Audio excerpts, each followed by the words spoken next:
ఇప్పుడు కూడా లోకేష్ మాట్లాడుతూ చిన్నప్పుడు చదువుకున్న ఇద్దరు టీచర్ల పేర్లు చెప్పాడంటే ఎవరినైనా మర్చిపోతాం కానీ టీచర్ని జీవితంలో ఎప్పుడూ మరిచిపోలేము. అది మన సంస్కారం కూడా. ఈరోజు గురువు ఏదో పాఠాలు చెప్పడమే కాదు, చాలామంది పిల్లల జీవితాల్లో మీరు ఒక బ్రహ్మాండమైన స్ఫూర్తిని తీసుకొస్తారు. ఓసారి నాకు కూడా ఇప్పుడు చిన్నప్పుడు ఉండేవాడు, ఎలిమెంటరీ స్కూల్కి పోతే మా టీచర్ భక్తవత్సలం అని, ఆయన ఇప్పుడు కూడా గుర్తుపెట్టుకుంటాను. ఎందుకు గుర్తుపెట్టుకుంటామంటే ఆ వయసులో వాళ్ళు చూపించిన చొరవ, వాళ్ళు ఇచ్చిన స్ఫూర్తి అది ఎప్పుడు కూడా మిగులుతుంది. అయితే మనందరం గుర్తుపెట్టుకోవాల్సింది, అందరిలో నైపుణ్యం ఉంది. ఎవరికి కూడా తెలివితేటలు లేకుండా కాదు. ఆ నైపుణ్యాన్ని పైకి తీసుకొచ్చే ఏకైక వ్యక్తి గురువు అని చెప్పి మరొకసారి మీ అందరికీ విజ్ఞప్తి చేస్తున్నా. పోయిన సంవత్సరం కొన్ని కారణాల వల్ల మనం ఈ యొక్క టీచర్ డే జరుపుకోలేకపోయాం, బుడమేరు వరదల కారణంగా. అయితే తర్వాత మనం ఒక అకేషన్ తీసుకుని ఆ అకేషన్లో నేషనల్ ఎడ్యుకేషన్ డే రోజున ఉపాధ్యాయులకు అందరికీ అవార్డులు ఇచ్చాం. ఈరోజు ఇక్కడ వచ్చినప్పుడు నేను చూశాను 175 మంది. మీరు ఇచ్చిన సూచనలన్నీ బయట ఉన్నాయి, చూస్తూ వచ్చాను. నేను వచ్చేటప్పుడు ఒక మాట చెప్పాను, చాలా మంచి సూచనలు ఇచ్చారు. ఇమ్మీడియట్గా వీళ్ళందరి ఫోటోతో 175 మంది ఫోటోలతో ఒక బుక్ ఒకటి తయారు చేసి అన్ని స్కూల్స్ పంపించండి అని చెప్పాను. అలాంటి వినూత్నమైన ఆలోచనలకి మీరు నాంది పలికారు. నేను కూడా అనునిత్యం స్టూడెంట్ని, నేర్చుకుంటూనే ఉంటాను. ఈరోజు ఇక్కడికి వస్తే మీరు ఏదైనా ఒకటి గుర్తొస్తే అది నేర్చుకొని ఇది ప్రజలకు ఏ విధంగా ఉపయోగపడుతుందో నేను ఆలోచించి దాన్ని అమలు చేయడానికి ప్రయత్నం చేస్తూనే ఉంటాను. కానీ ఈరోజు మనందరం కూడా డాక్టర్ సర్వేపల్లి రాధాకృష్ణన్, ఆ రోజుట్లో ఉమ్మడి ఆంధ్రప్రదేశ్ మెడ్రాస్ ప్రెసిడెన్సీ, మాకు చిత్తూరు జిల్లా అంటే గుర్తొస్తుంది. ఎప్పుడూ మా వాళ్ళు చెప్తూ ఉంటారు, రేణిగుంట స్కూల్లో టీచర్గా పనిచేశాడని. తర్వాత ఆంధ్ర యూనివర్సిటీలో వైస్ ఛాన్సలర్గా పనిచేశాడు. ఆయన ప్రతిభ, ఆయన అంచెలంచెలుగా భారతదేశ ఉపరాష్ట్రపతిగా, అదే సమయంలో భారతదేశ రాష్ట్రపతిగా ఎంపిక చేసే వరకు వచ్చారు. అదే సమయంలో చాలామందిని మర్చిపోతాం కానీ కొంతమందిని చరిత్ర ఎప్పుడూ మర్చిపోదు. అందుకే టీచర్ అంటే టీచర్లకే ఆదర్శవంతమైన వ్యక్తి రాధాకృష్ణ. కాబట్టి మనం టీచర్ డే ఆయన పేరుతో గురు పూజోత్సవం జరుపుకుంటున్నాం. ఆయన ఒక మాట చెప్పాడు, విద్య యొక్క లక్ష్యం సంపాదనే కాదు, విద్య వివేకాన్ని, విమర్శన శక్తిని అందించాలి. అక్షర జ్ఞానం అజ్ఞానాన్ని తొలగిస్తుంది అని డాక్టర్ రాధాకృష్ణ గారు చెప్పారు. నేను ఈరోజు నాకైతే కొన్ని మెగా ఆలోచనలు ఉన్నాయి, మీరందరూ గుర్తుపెట్టుకోవాలి. ఇప్పుడు లోకేష్ గారు ఒక మాట చెప్పారు, మామూలుగా రాజకీయ నాయకుల పిల్లలు చదువుకోరు, అతి గారాభంగా ఉంటారు. వాళ్ళ తాతగారు సీఎం అయిన తర్వాత ఆయన పుట్టాడు, ఆ తర్వాత నేను సీఎం అయ్యాను. కాబట్టి చాలామంది ఏమనుకుంటారంటే మనం చదువుకోకపోయినా పర్వాలేదు, జరిగిపోతుందని చదువు మానేస్తూ ఉంటారు, అన్ని అలవాట్లు నేర్చుకుంటారు. కానీ ఈ క్రెడిట్ అంతా నేను ఇచ్చేది నేను తీసుకోవడంలో కానీ మా మిస్సెస్కి ఇస్తున్నా. ఆవిడెప్పుడూ శ్రద్ధ పెట్టేది. ఇల్లు అంటే నేను ఎప్పుడూ రాజకీయాలు చేస్తున్నా, ప్రజాసేవలో ఉంటాను, కుటుంబాన్ని మొత్తం ఆవిడ పట్టించుకునేది. నేను ఆయన చదువుకున్నంత వరకు స్కూల్కి ఎప్పుడు పోలేదు. ఎప్పుడూ కామెంట్ చేసేవాళ్ళు మీరు రావడం లేదని. కానీ ఒకే ఒక పని చేశాను. ఆయనకు హై స్కూల్ డేస్లో కొంత ప్రాబ్లం ఉంది, ఇంకా బాగా చదువుకోవాలి, ఫండమెంటల్స్లో కొంచెం వీక్గా ఉన్నారంటే నారాయణ గారిని పిలిపించి, నారాయణ గారు మంచి టీచర్లు పంపేయండి, ఇతను మేము అక్కడికి బయట పంపించాలంటే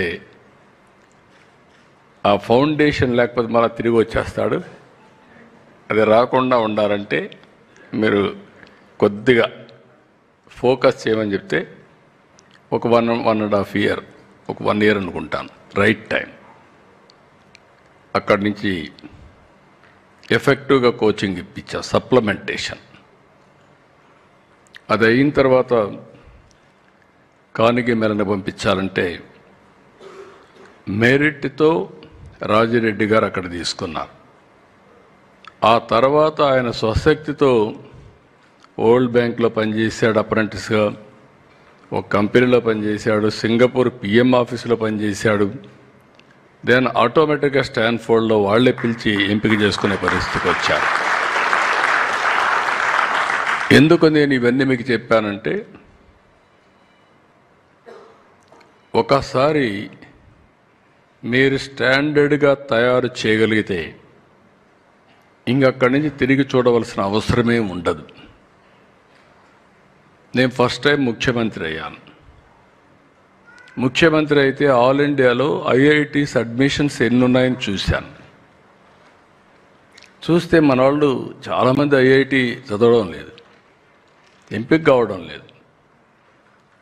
నాకు అక్కడ మీ అందరికీ కొంతమందికి ఐడియా ఉంటుంది, ఐఐటి రామయ్య అని ఉంటాడు, చుక్కా రామయ్య, ఒక బ్యాగ్ వేసుకొని తిరుగుతూ ఉంటాడు. ఆయన చూస్తే మనకి ఈయన అనిపిస్తుంది. కానీ ఒక టెస్ట్ పెడతాడు, 10,000 మంది అటెండ్ అవుతారు. అక్కడి నుంచి 100 మందిని సెలెక్ట్ చేస్తాడు. నా దగ్గరికి చాలామంది వచ్చారు, మీరు ఐఐటి రామాకి చెప్పండి సీట్ ఇప్పించమని. నేను ఫోన్ చేస్తే మీరు ఏదైనా అడగండి కానీ సీటు మాత్రం ఇవ్వనని కరాఖండిగా చెప్పేసేవాడు. చాలామంది అఫెండ్ అవుతారు, సీఎంలు కోప్పడతారు, ఏంటి ముఖ్యమంత్రి చెప్తే సీట్ ఇవ్వ ఏంటి నీ కథ అని. అవసరమైతే ఆ ఇన్స్టిట్యూట్ పై రైడ్ చేసేవాళ్ళు. నాకు ఆయన మీద గౌరవం పెరిగింది. ఒకరోజు పిలిచాను,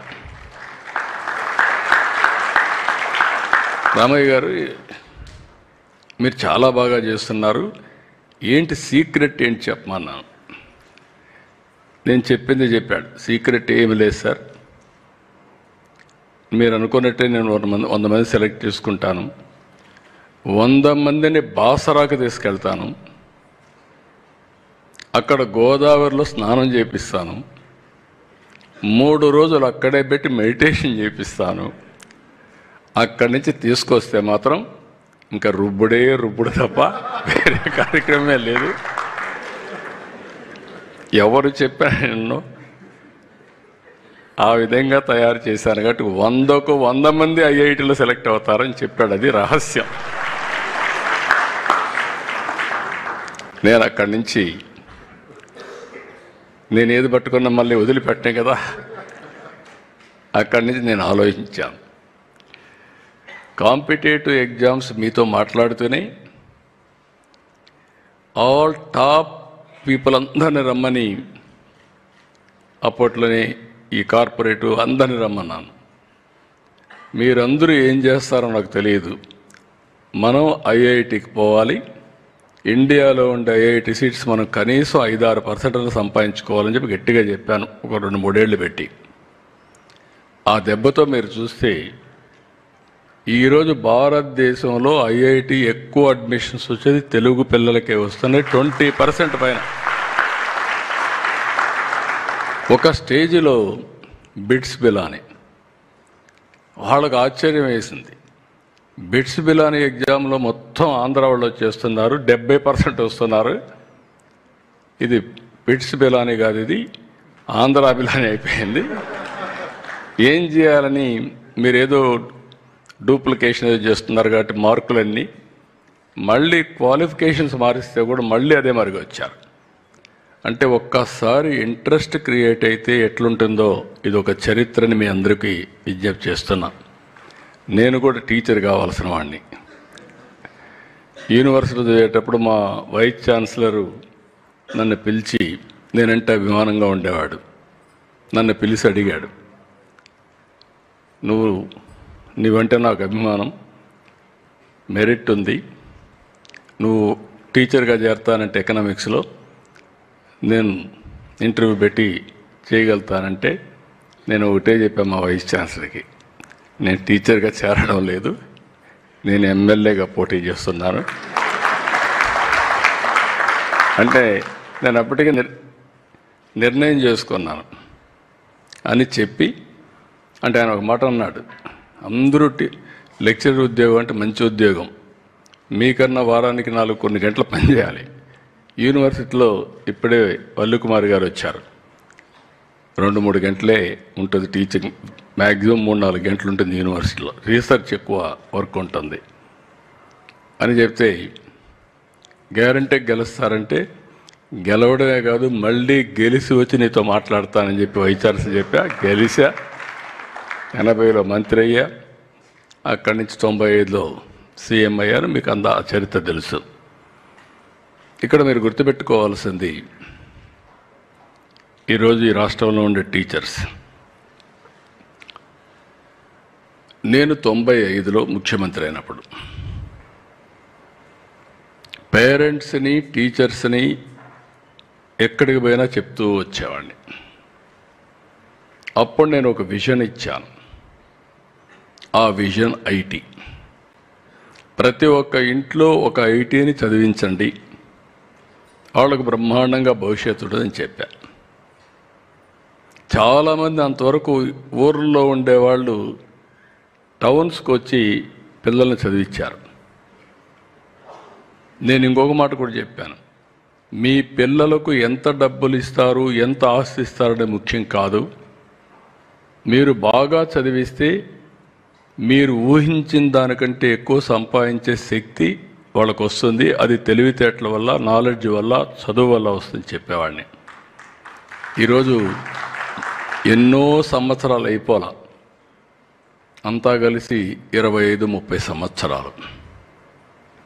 ఇక్కడ చదువుకున్న పిల్లలు ప్రపంచం మొత్తం వెళ్ళి, మీరు ఏ దేశానికైనా వెళ్ళండి ప్రపంచంలో, ఆ దేశంలో తెలుగు వాళ్ళు ఉంటారు.